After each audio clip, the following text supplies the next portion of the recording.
Ei, e aí? Sabe aquela sensação de entrar numa conversa e, por mais que você esteja ali, parece que ninguém realmente te nota? Como se a sua presença fosse até invisível? Isso é muito comum entre introvertidos. Eu já passei por isso várias vezes. É foda. É frustrante quando você quer se conectar, mas acaba preso a interações superficiais. Ou pior, aqueles silêncios constrangedores. E vamos ser sinceros, não tem nada mais desconfortável do que aquele momento em que você e a outra pessoa ficam ali, olhando pro lado, sem saber o que dizer, esperando que o silêncio acabe magicamente. O que muitos não percebem é que essa situação não acontece por falta de assunto ou por você ser introvertido, mas por alguns pequenos hábitos que a gente desenvolve para se proteger. São esses hábitos que sabotam nossas conversas e nos fazem passar despercebidos. Eu mesma só percebi isso depois de quebrar muito a cara em várias interações. Mas a boa notícia é que, com algumas mudanças, a gente pode virar esse jogo e transformar nossas conversas. Primeiro de tudo, eu quero falar de uma coisa que honestamente eu fazia sem nem perceber. É o tal do energy ducking. E o que diabo é isso? Basicamente é quando você entra numa conversa com uma energia super baixa, quase como se estivesse tentando evitar ser notado. Eu fazia isso direto, achando que se eu fosse discreta, não ia chamar atenção de forma negativa. Mas aí vem o problema. Em vez de evitar uma má impressão, você acaba não deixando nenhuma impressão. É como se você estivesse lá, mas ninguém realmente te enxergasse. Isso acontece muito com introvertidos, porque a gente tende a não querer incomodar, entre aspas, os outros. Só que todo mundo gosta de conversar com pessoas que trazem alguma energia para o ambiente. Não tô dizendo que você precisa entrar numa conversa como se fosse o centro das atenções, mas imagine a diferença entre alguém que chega todo apagado só para cumprir tabela e alguém que, mesmo de forma tranquila, participa com uma energia leve e positiva. Eu sei que pode parecer difícil, mas um truque que me ajudou foi pensar assim: se você tá ali, vale a pena mostrar que está presente. Não precisa ser exagerado, só mostre interesse genuíno na conversa desde o início. Essa simples mudança pode fazer você ser lembrado e não como aquela pessoa que estava ali, mas ninguém notou. Outro erro que eu cometia e que muitos introvertidos também fazem é cair na armadilha da escuta passiva. E olha, a gente costuma se enganar achando que só o fato de ouvir já é o suficiente para ser um bom conversador. Mas não é bem assim. Escutar é importante, claro, mas existe uma grande diferença entre escuta passiva e escuta ativa. Quando você só balança a cabeça e fala, é isso aí mesmo, você não está realmente engajado na conversa, você percebe? Eu costumava fazer isso achando que estava sendo educada,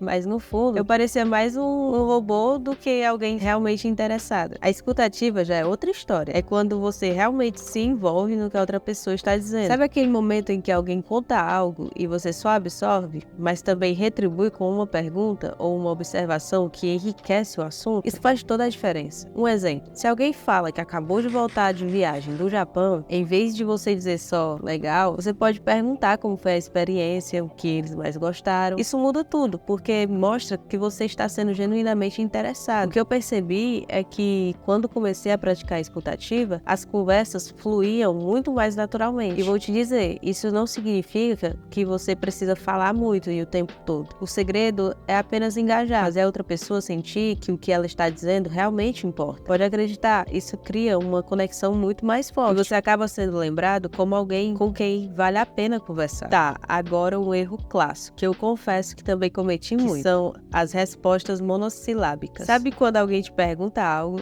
e a sua resposta é um simples sim, não ou legal? Pois é, isso acaba com qualquer conversa. Eu fazia isso achando que estava sendo direta, mas o que eu realmente estava fazendo era fechar portas. Uma conversa, ela precisa de combustível para continuar, e respostas curtas simplesmente acabam com isso, não ajudam de forma alguma. Imagina que você está jogando ping-pong, mas em vez de devolver a bola, você segura a raquete e fica parado. A conversa morre ali. É isso que uma resposta monossilábica faz. Você não dá a outra pessoa nada para continuar. E acredite, isso deixa o papo travado e sem rumo. Eu só percebi isso quando comecei a me perguntar por que as conversas sempre morriam do meu lado. Era porque eu não estava alimentando o diálogo com mais informações. A chave aqui não é falar mais, mas sim falar melhor. Quando alguém te faz uma pergunta ou comenta algo, dá pra expandir. Não precisa ser uma dissertação, meu Deus, redação do Enem, mas algo que a outra pessoa possa continuar. Por exemplo, se alguém te pergunta se você curte filmes, em vez de responder só sim, você pode dizer sim, adoro filmes de tal gênero. E isso já dá material para a pessoa continuar a conversa e faz parecer que você realmente está interessado. Mas aí, se você também não estiver interessado,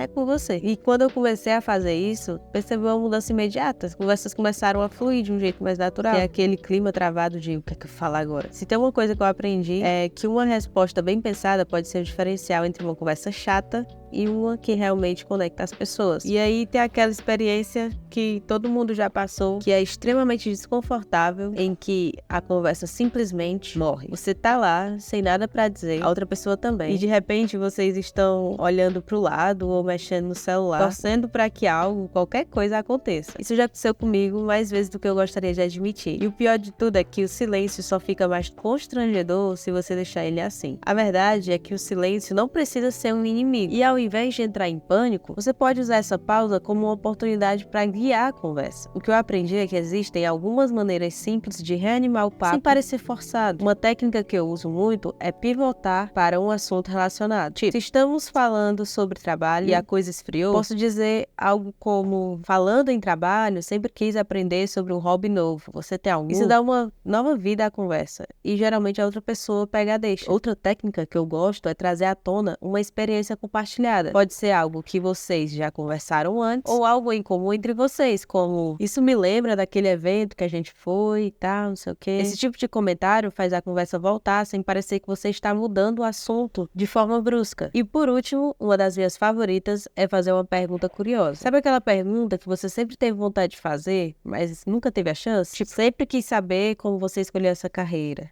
Ou: o que você faria se tivesse o ano inteiro livre? Essas conversas não só tiram o foco do silêncio, mas também abrem espaço para novas histórias e conversas mais profundas. Depois que eu comecei a usar essas técnicas, os silêncios deixaram de ser uma coisa que me assustava. Na verdade, eles se tornaram uma chance de mostrar que eu posso guiar a conversa de uma maneira leve e natural. E o melhor, a outra pessoa percebe que você está genuinamente interessado, o que só fortalece a conexão. E agora que você já entendeu os principais erros e como evitá-los, é crucial colocar isso em prática. E eu vou ser bem direta: você só vai melhorar em conversas se praticar. Não adianta só saber a teoria. E quanto mais você pratica, mais natural tudo isso vai se tornando. Não se trata de virar um conversador nato do dia pra noite, mas de dar pequenos passos que vão te deixando mais confortável. O importante é começar. Então, é isso. Busque um lugar onde você possa ter essas interações, seja online ou no dia a dia, e comece a aplicar essas técnicas de forma leve, sem pressão. Quanto mais você se colocar à prova, mais rápido vai perceber os resultados. E é isso, muito obrigada pela sua atenção. Te vejo no próximo vídeo. Por enquanto, fique com esses 2 vídeos que estão aparecendo na sua tela, que eles estão massa demais. Muito obrigada.